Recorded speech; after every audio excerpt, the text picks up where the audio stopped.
Vous voyez une personne allongée sur une chaise longue, vous vous dites, il est en vacances. En tout cas, la vie est pas trop dure. Bah, la vie est moins marrante parce que je suis actuellement en train de réviser les lois du jeu. C'est quelque chose d'obligatoire quand on est arbitre, mais ça fait pas extrêmement plaisir. J'ai des périodes où je prends du plaisir et j'ai des périodes où j'arrive pas à m'y mettre. Et là, c'est la période compliquée où me poser pour réviser pendant 1 heure, c'est compliqué. C'est très compliqué, mais bon, là, on y est, donc il faut le faire. On est évalué sur le terrain, mais on est aussi évalué lors d'un examen théorique chaque année. On va nous poser des questions très précises sur des situations qui, en général, n'arrivent jamais sur le terrain. Mais on reste arbitre, et les arbitres doivent connaître parfaitement la règle du jeu. Donc, il faut y aller. Pour les personnes qui me demandaient avec quoi je travaille, j'utilise principalement l'IFAB. D'ailleurs, je vous conseille d'aller le consulter si vous vous posez des questions sur le règlement. C'est le site universel et officiel des lois du jeu du football. On est parti pour cette session de révision.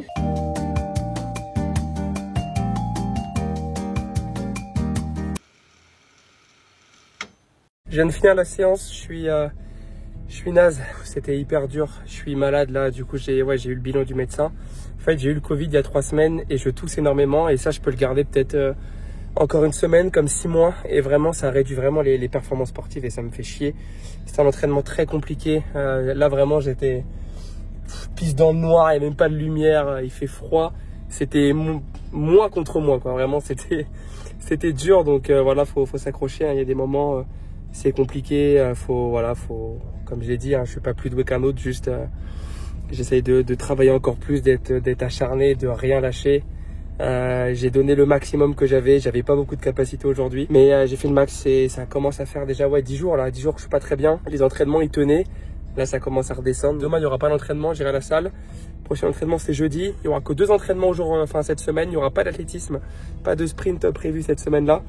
Puis vu que j'ai 2 matchs, ça tombe bien ce week-end, donc voilà, on va aller se reposer. Et voilà, je suis un peu dégoûté, j'espère que ça va passer parce que ça commence vraiment à me faire chier. Cette histoire, je tousse presque à en vomir, mais je dois attendre que ça passe. Il n'y a pas de remède pour ça, donc allez, on se voit très vite. Direction la salle, on va faire un petit peu les jambes, un peu de vélo, et après je pense biceps, triceps, ça fait quelques temps que je les ai pas fait, donc on va faire ça. Il faut que j'ai chopé ma carte, vous savez la carte là pour passer la porte, parce que je l'ai perdue, et ça fait 2 semaines que je suis pas allé la chercher, donc on va peut-être falloir y aller, donc on se retrouve là-bas. Allez, on est à la salle, on est parti pour 10 minutes de vélo, pour bien s'échauffer, pour bien réveiller les quadris, et c'est parti. On va tester cette machine là, j'avais fait ça uniquement chez le kiné, donc de façon horizontale, je poussais horizontalement avec un pied, et là il va falloir pousser avec 2 pieds, avec tout le poids sur nos jambes. Bon, je pense que si vous allez à la salle régulièrement, vous connaissez le truc. Ça doit faire 5 mois peut-être que j'ai commencé à la salle de sport. Je m'étais toujours juré de ne jamais faire de séance jambes. Malheureusement, la vie m'a rattrapé, on peut dire ça. Avant de continuer la vidéo, je dois vous parler de quelque chose de vraiment sympa. Est-ce que vous connaissez UFL? C'est le nouveau jeu de football révolutionnaire qui vient juste de sortir. Il est disponible sur PS5 et Xbox Series S et X, et ce qui rend UFL unique, c'est qu'il est gratuit et donc accessible à tous. Vous pouvez créer votre propre club de football avec des vrais joueurs afin d'affronter d'autres adversaires en ligne pour évoluer dans les meilleures divisions possibles. Après chaque match, vous recevez des récompenses pour améliorer votre équipe. Pas de retour à zéro chaque année, vous gardez votre progression, donc tous les efforts payent. Ce qui est important à savoir, c'est qu'on peut déjà jouer à UFL grâce à un accès anticipé payant depuis le 28 novembre. Vous pouvez donc déjà prendre de l'avance et bâtir votre première équipe. Mais finalement, pourquoi jouons-nous au football? Que ça soit dans les jeux vidéo ou bien dans la vraie vie, eh bien c'est avant tout pour les émotions que ça nous procure, que ça soit le frisson d'un but marqué ou encore la joie de gagner un match. UFL retranscrit tout ça grâce à un gameplay ultra réaliste. Là j'ai fait une faute peut-être un peu importante. Ok, les animations, les arbitres sont très propres. Forcément en tant qu'arbitre, on va... Oh, carton rouge. Bon bah là j'avoue le tacle était moche, donc niveau réalisme, je valide. Que ça soit la construction du jeu, les tactiques ou encore les buts et les célébrations, tout y est. La chose la plus importante que les créateurs souhaitent mettre en avant, c'est que peu importe son niveau, tout le monde peut s'amuser. Vous pouvez donc d'ores et déjà jouer à UFL avec la version anticipée payante depuis le 28 novembre. Sinon, il faudra attendre la sortie gratuite et officielle du jeu à partir du 5 décembre. Toutes les informations sont à retrouver en description, et pour le football, jouez à UFL. J'ai mis 80 pour commencer. On va voir ce que ça fait 80.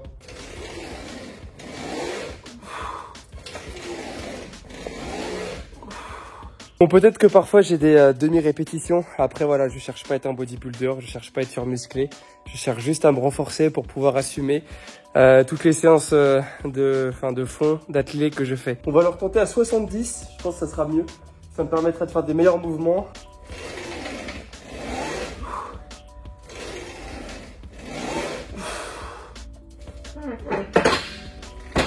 Effectivement, on va rester sur 70. C'est plus simple et je bosse quand même et je peux avoir des mouvements plus propres. Peu importe la douleur, j'aurai les 10.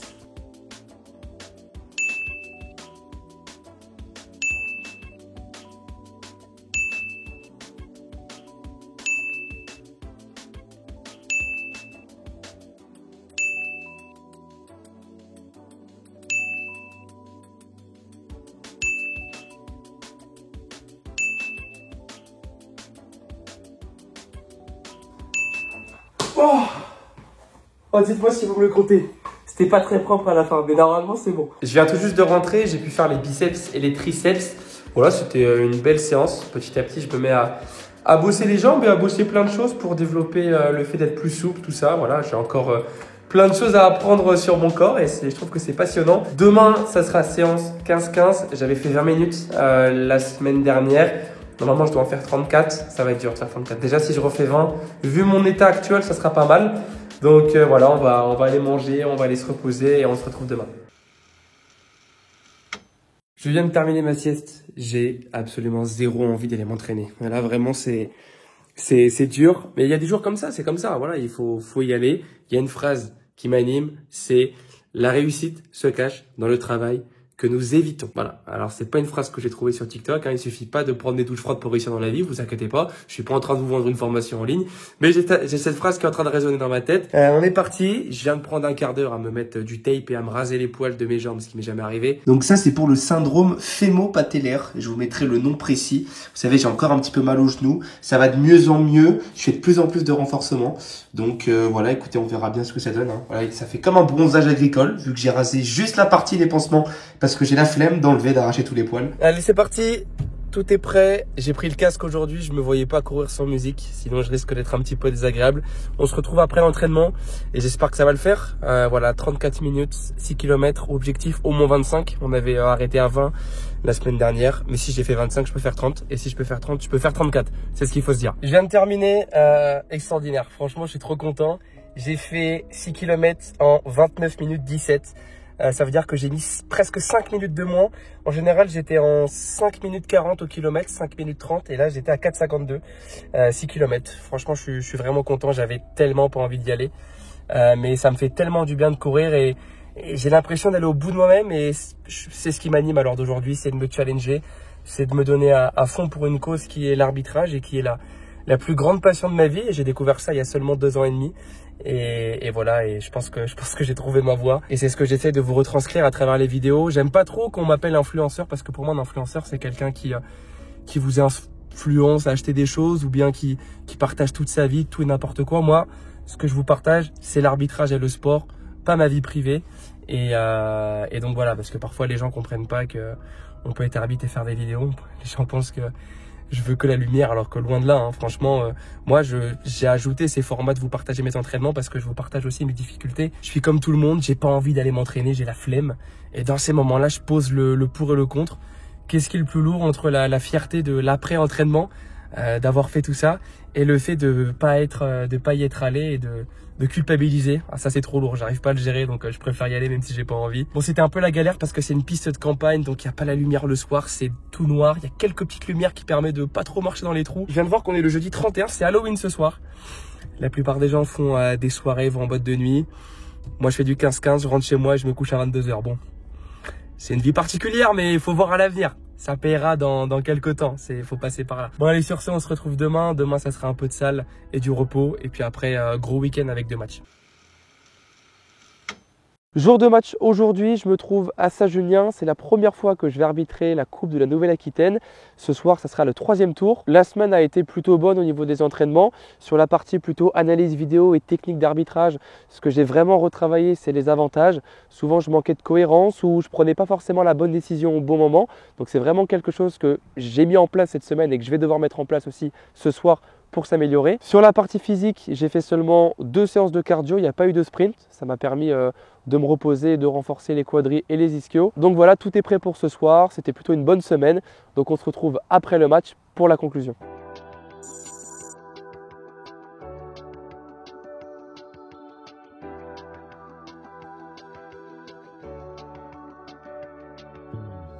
Est-ce qu'il y a un ballon qui passe là? Non. T'es sûr? Là-haut? Ouais. Non.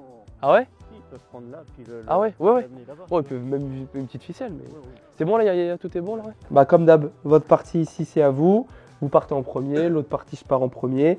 Devant les bancs, je m'en occupe, Daniel. De toute façon, on a toujours bien arbitré ensemble, hein. Hors jeu, prenez votre temps. Il n'y a pas de... De quoi? Oui, ouais, on touche du bois, on touche hein. du bois. Ça, je ne voulais pas parler. Tout ce qui est bobologie, donc ça te concerne plus toi. Le gars, il est blessé. S'il veut, du moment où il veut être soigné, ça sort. Ah oui. Ok, un peu de sang, ça sort. Et le sang, c'est toi qui dois vérifier avant que ça rentre. Donc moi, je m'en occuperai. La faute de l'attaquant qui est au milieu du terrain. Ouais. Tu ne la vois pas, tu es masqué. Si nous on la voit, s'il amène le ballon, on te l'enlève. Ouais, tu parles vraiment genre... S'il amène il emmène le ballon de la main. Ouais, bien sûr. Allez, c'est bon. On va s'échauffer dans ce froid.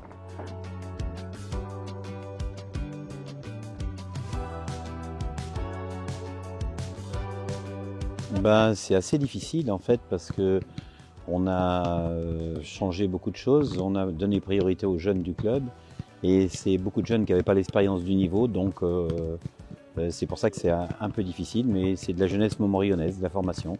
Donc voilà, ça peut être intéressant aussi, mais il faut du temps. Et ben sincèrement, le match d'aujourd'hui, d'abord il y a quelques soucis parce qu'on a 4-5 joueurs types qui ne sont pas là, dont notre gardien. Donc on a encore mis plus de jeunesse.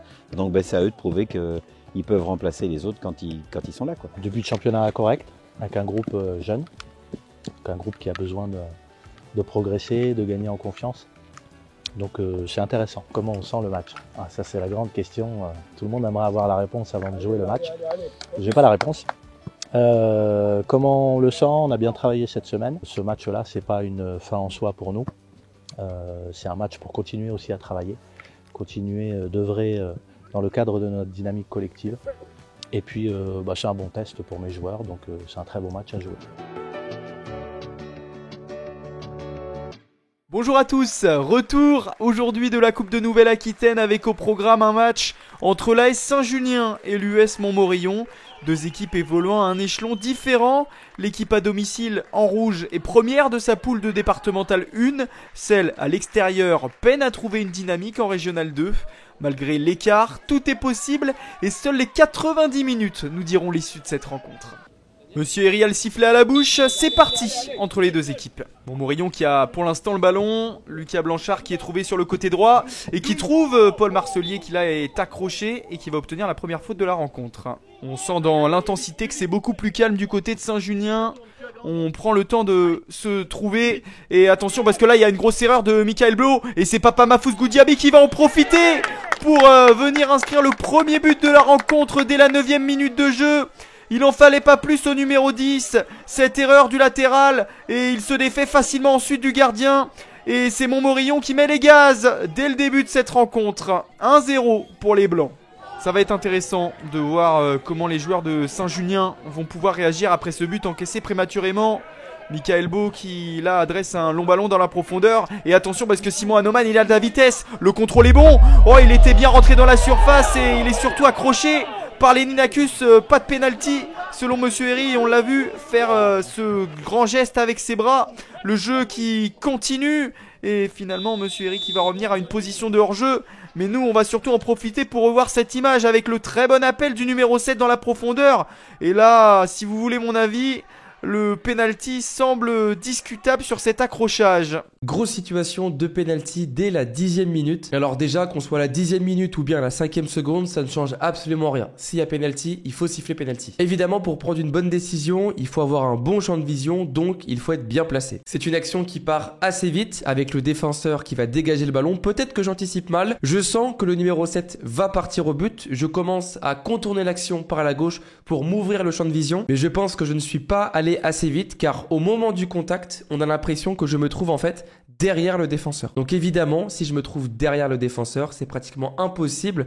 de voir correctement la situation. J'aurais dû ou aller plus vite sur la gauche ou bien me décaler sur la droite. Mais là, finalement, j'ai une position, je pense, trop axiale. Quand je vois les images, je vais pas forcément vous dire, ok, il y a pénalty à 100%. Il faut vraiment qu'on soit sûr. Par contre, on a clairement un contact. Donc pour moi, dans cette situation, il est possible de siffler penalty. Et peut-être que si j'avais été bien placé, donc plus sur la gauche ou sur la droite, j'aurais peut-être fait le choix de ne pas siffler penalty parce que le contact est trop minime. Mais dans cette situation, déjà j'ai un problème de placement, donc forcément la décision est mauvaise derrière. Je vous laisse me donner votre ressenti en commentaire. D'ailleurs je remercie l'honnêteté du joueur numéro 5 blanc de Montmorillon qui est venu m'avouer lors de la fin du match qu'il pensait que j'allais siffler penalty. Donc ça veut bien dire que si j'avais sifflé penalty, le joueur fautif aurait accepté ma décision. Recule. Ouais, mais là pour l'instant,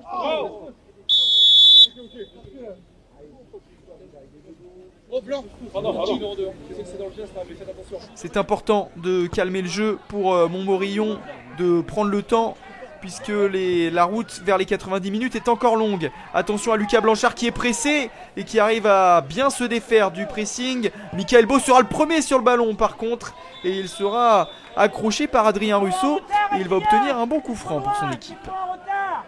Michael Beau qui est trouvé et qui va pouvoir adresser un long ballon à Léo Varaché sur le côté gauche qui lui va trouver Anoman. Et finalement c'est Montmorillon qui va récupérer le ballon. Mais attention à ce gros pressing. Nacus obligé de mettre sur Caillot. Le dégagement de Caillot, il est pas du tout bon puisqu'il est directement sur le pied de Simon Anoman qui lui aussi va marquer un but un petit peu chanceux sur cette erreur du portier de Montmorillon. Et les compteurs sont à égalité au niveau du score mais aussi au niveau des bourdes pour l'instant dans cette rencontre. Et ça fait maintenant un partout entre les deux équipes. Le capitaine des Blancs, Solé avec la balle, qui tente de trouver Mézil, mais il est entouré de 3 joueurs. Et c'est les Rouges qui vont récupérer le ballon avec Mohamed Doumbouya qui peut aller de l'avant. Il a trouvé Anoman dans la profondeur qui finalement sera stoppé par le drapeau de l'arbitre assistant. Polo, tu joues trop bas. Cadre-le, Yassine. Oh putain! Putain, il m'a arraché la cheville. Il attend ça là. Ah ouais, mais pardon. Ah ouais, pardon. Il peut s'excuser après. Il ne demande pas de rentrer, on peut pas rentrer. Vous voulez des sons ou pas? Allez-y, madame. Ok, d'accord.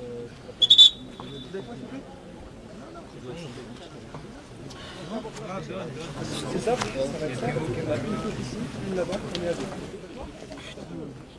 allez, en place, Bouba. Une, deux, je suis pas d'accord. Je l'ai prévenu là-bas. Celle-là, elle mérite le jaune, mais une, deux, je suis pas d'accord. Vous pouvez revenir sur le terrain, il y a un carton. Lucas Blanchard et cette longue touche qui sera la dernière occasion de cette première période. C'est dégagé et ça revient sur Doumbouya qui va pouvoir mettre un long ballon en cloche. Et Monsieur Herry siffle la fin de cette première période. 2 buts, 2 erreurs. Voilà ce qu'il faut retenir pour l'instant. Pas énormément de fautes. Un match plutôt en demi-teinte au niveau des occasions. Mais surtout pour l'instant, rien n'est joué pour la qualification au 4e tour.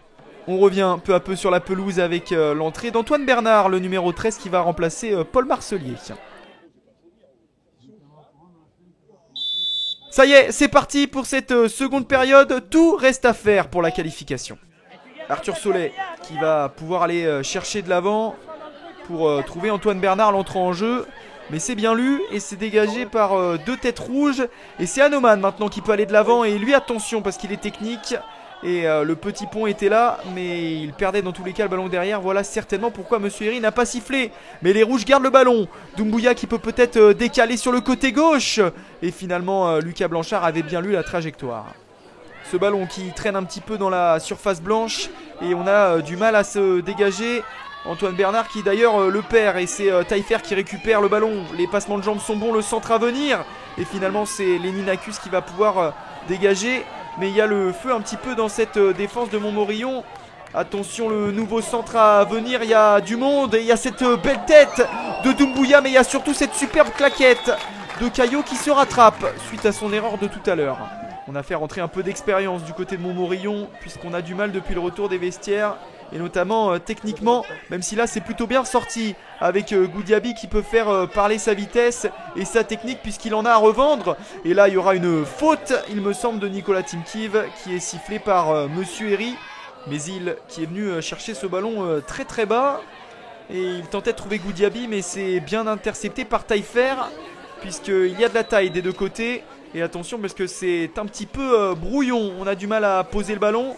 Et finalement le ballon qui revient sur Anoman, ce numéro 7 qui pose tellement de danger. Et en plus il a de la réussite. Et il s'en sort encore une nouvelle fois. C'est pas possible, le ballon lui est collé. Son tir est repoussé par Caillot, mais ça revient sur Doumbouya qui va pouvoir inscrire le deuxième but de la rencontre et permettre à Saint-Junien de passer devant. On revoit Anoman qui se défait avec un peu de chance et beaucoup de talent aussi certainement de cette défense. Et ensuite le ballon est repoussé par Caillot, mais ça revient dans les jambes du numéro 9 qui peut permettre maintenant à Saint-Junien de croire au 4e tour. Ça fait 2 fois que je vous dis de jouer. La 3e fois, il y aura des cartons et du temps. On essaye de faire circuler le ballon beaucoup plus rapidement du côté des Blancs.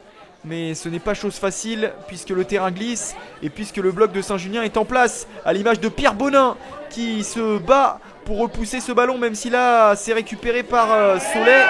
Et finalement il avait perdu le contrôle de la balle et il a un petit peu tiré le maillot de Taillefer. Il va logiquement obtenir un carton jaune.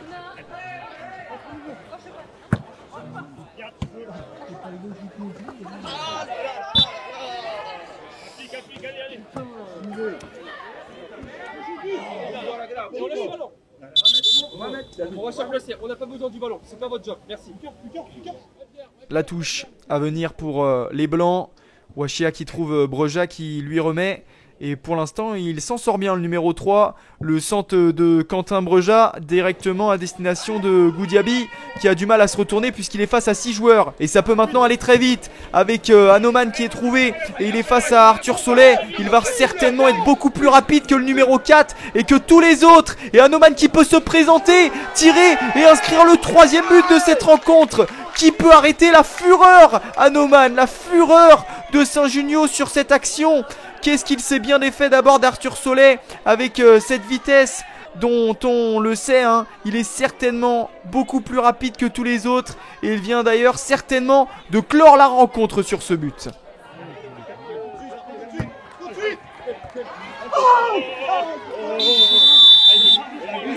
Ça fait beaucoup. Il le sait, il le sait. Ah ouais, c'est vrai, c'est vrai. Il n'y aura pas eu énormément de cartons jaunes dans cette rencontre, mais Hugo Martin sera averti pour cette intervention en retard. La touche pour les rouges et on va mettre le ballon le plus loin devant. Et c'est maintenant ou jamais maintenant pour Montmorillon s'ils veulent croire encore à la qualification. Mais le problème c'est que c'est une nouvelle fois les rouges qui vont pouvoir aller à l'offensive avec Doumbouya qui trouve Anoman dans la profondeur. Face à lui Nacus, mais cette passe à destination de Pierre Bonin est parfaite.